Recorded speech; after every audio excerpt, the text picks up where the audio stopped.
Olá, gente, tudo bem com vocês? Estou aqui para apresentar para vocês o último vídeo sobre o meu estágio de modo extensão de psicopedagogia hospitalar.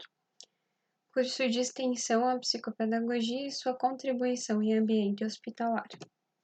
O trabalho do psicopedagogo com idosos hospitalizados. A psicopedagogia é uma área multidisciplinar, a qual envolve os mais variados campos de atuação. Entre eles citamos a psicologia, a psicanálise, a pedagogia, entre outros. Promove uma ação interdisciplinar com diferentes sujeitos, sistemas, instituições e comunidades. Desta forma, a atuação do psicopedagogo tem uma grande relevância no processo de desenvolvimento e reconstrução da aprendizagem da pessoa na terceira idade, tendo como propósito fundamental investigar os comportamentos cognitivos afetivos em relação ao desempenho da aprendizagem, tendo em vista a influência que essas ocorrências causam no processo. Psicopedagogia tem como objetivo central a aprendizagem, e esta segue a perspectiva de que o homem é um ser dinâmico em sua evolução e desenvolvimento, interagindo de maneira participativa com aspectos físicos, sociais, emocionais e intelectuais. É um ramo do conhecimento direcionado à atuação e à educação e aprendizagem, que tem como objetivo prevenir e tratar a redução, o declínio das habilidades cognitivas, efetivando o aprendizado, proporcionando ao idoso e sua efetiva participação, bem como elevando sua autoestima. Elevando a autoestima, né? Bom, durante a internação, o idoso ele tende a ficar mais calado, depressivo, e a psicopedagogia ela ajuda nisso também, e como tratar as doenças como Alzheimer, Parkinson, né, habilidades motoras. Bom, intervenção psicopedagógica e contribuição no envelhecimento saudável. A intervenção psicopedagógica aplicada aos idosos é uma estratégia eficiente e dinâmica, a qual tem como finalidade contribuir na evolução do desempenho cognitivo dos idosos, assim como tem o propósito de promover a execução de suas práticas cotidianas. A estratégia utilizada é através da estimulação cognitiva, sendo composta de atividades em inúmeros jogos isolados e síncronos, já que os danos mais consideráveis provenientes do processo de envelhecimento estão a habilidade de executar as funções motoras e cognitivas simultaneamente, visto que elas ocorrem a atenção do sistema nervoso central. Essas práticas de exercitamento cognitivo desenvolvem competências como atenção, concentração, memória, equilíbrio, raciocínio, coordenação motora ampla e fina, percepções espacial, visual, auditiva, noção espaço-temporal, entre outros. Essas práticas de excitamento cognitivo desenvolvem competências como atenção, concentração, memória, equilíbrio, raciocínio, coordenação motora ampla e fina, percepção espacial, visual, auditiva, noção espaço-temporal, entre outros. Esta metodologia possibilita o desenvolvimento e estimulação da plasticidade cerebral através de treinos cognitivos.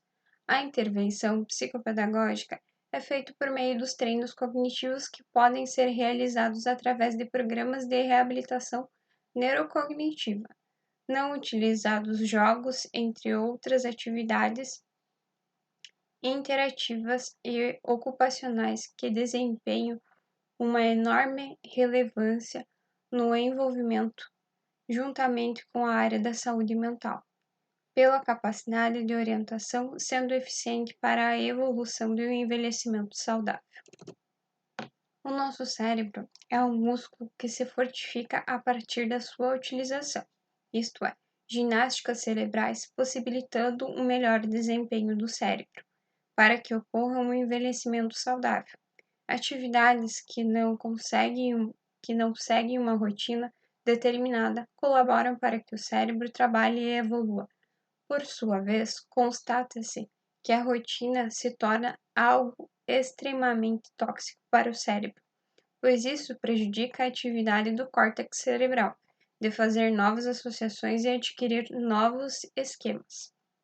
De acordo com essa perspectiva, é possível constatar que atividades diferenciadas estimulam e instigam a comunicação entre os neurônios, consequentemente, sua evolução. A partir disso, conclui-se que o que ocorre no cérebro de um sujeito à proporção que envelhece depende diretamente do que este sujeito fazia ou deixava de fazer no período da sua juventude. A abordagem psicopedagógica em foco da estimulação cognitiva possibilita uma melhoria da habilidade funcional, bem como da autoestima, bem como da autonomia e independência do idoso, visto que essas atividades contribuem para uma evolução da plasticidade cerebral, a qual necessita de novas aprendizagens e estratégias cognitivas, que estão diretamente associadas a uma atenuação da ameaça do declínio cognitivo, convertendo-se como um fator protetor em combate à manifestação do Alzheimer e à demência. Nesse ínterim, percebe-se que a melhor forma de se combater os impactos adversos em decorrência do envelhecimento é por meio da estimulação, favorecendo aos idosos uma melhor qualidade de vida. A prevenção da redução das habilidades cognitivas das pessoas idosas é de grande relevância e este declínio pode ser obtido por meio da execução de programas de estimulação cognitiva. Estes programas têm em vista a prevenção ou diminuição do declínio cognitivo global, ocasionado pelas doenças neurodegenerativas, como Alzheimer e a demência. Praticam-se atividades que incluam resolução de problemas, memorização, leitura, entre outros, onde se almeja uma evolução significativa do desempenho cognitivo. Diante desta conjuntura, há autores que certificam que após a estimulação cognitiva é possível observar a redução de problemas comportamentais e emocionais, como sintomas de depressão, ansiedade, entre outros, proporcionando uma vida com qualidade. Os benefícios da estimulação cognitiva através da ludicidade. O envelhecimento é um processo gradual, natural e comum a todos os seres vivos. Seu processo difere-se em envelhecimento primário, que corresponde às características apresentadas desde o nascimento ao longo de toda a nossa vida, a qual envolve alterações físicas inconversíveis, que transcorrem em todo o indivíduo à proporção que envelhece, e o envelhecimento secundário, que resulta em transformações ocasionadas por certas circunstâncias ou comorbidades, que podem estar associadas à velhice, mas não é resultado inevitável da idade. A iniciativa é a forma mais inapropriada de enfrentar o processo de envelhecimento, a inatividade. É a forma mais inapropriada de enfrentar o processo de envelhecimento. A estagnação não é aconselhável para quem pretende preservar o cérebro e o corpo ativo. Praticar atividades físicas, solucionar exercícios lógicos, estimular o corpo e a mente por meio de jogos e atividades lúdicas é essencial para conservar-se saudável. Jogos que exercitam a memória são importantes para estimular a função cognitiva, assim como são agradáveis e exultantes quando realizados em grupo. A doença de Alzheimer é um tipo de demência mais habitual em idosos. Sua característica predominante é o declínio cognitivo, que afeta a memória e é uma perda evolutiva de habilidade funcional. Entretanto, pesquisas recentes evidenciam que intervenções não farmacológicas, como a estimulação cognitiva utilizadas por idosos com doença de Alzheimer, têm beneficiado o desempenho, comportamento e atitudes em seu dia a dia. Isso ocorre devido à plasticidade cerebral, que é a habilidade do cérebro de se ajustar conforme a situação. Na pessoa com Alzheimer, a estimulação cognitiva tem o propósito de verificar e fortalecer as funções existentes para consentir que elas neutralizem as comprometidas. A estimulação cognitiva é uma abordagem não farmacológica que trabalha como terapia de orientação à realidade, por meio de utilização de calendários, vídeos, jornais, imagens de familiares, recordações de experiências vividas pelo idoso, auxílio externo por meio de treino ou uso de instrumentos, desenvolvimento da aprendizagem sem insegurança ou que possibilita ao idoso adquirir novos conhecimentos sem cometer tantos riscos, o que ajuda na efetivação de sua atividade rotineira, entre outros. A ludicidade associada à estimulação cognitiva torna-se uma estratégia indispensável na batalha contra a ausência de atividade cerebral que a pessoa idosa sofre. O objetivo com a estimulação cognitiva é recuperar as funções cognitivas comprometidas, estimular as áreas perdidas, possibilitar suporte psicológico, auxiliar na autonomia da vida diária e ampliar os ganhos motores do sujeito idoso.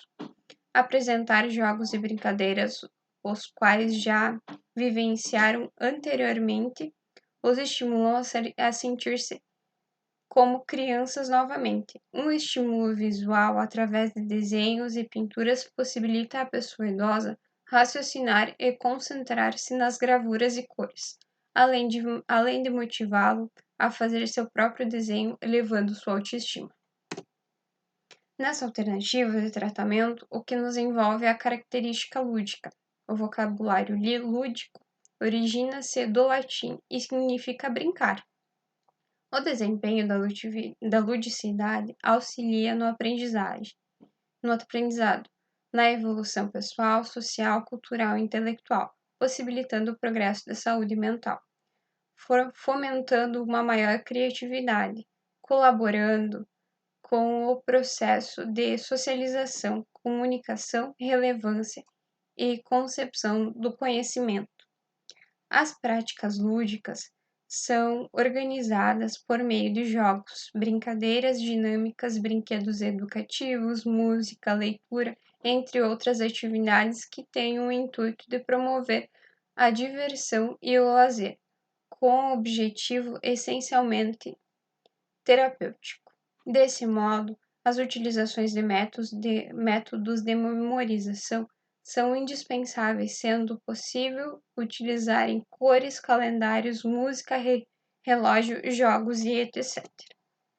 Na aplicação das atividades cognitivas, os temas devem ser acessíveis para sua melhor percepção e entendimento, para que desta forma o idoso sinta-se à vontade e não tenha pico de estresse durante a execução das práticas. O humor deve ser estimulado e instigado, porém sempre preservando a pessoa idosa para que ela não passe por episódios angustiantes, que é muito comum acontecer com um idoso hospitalizado. Bom, é isso, gente. Eu tenho um videozinho para indicar para vocês assistirem sobre a psicopedagogia para adultos e idosos. Eu vou deixar o link embaixo do vídeo para quem quiser assistir.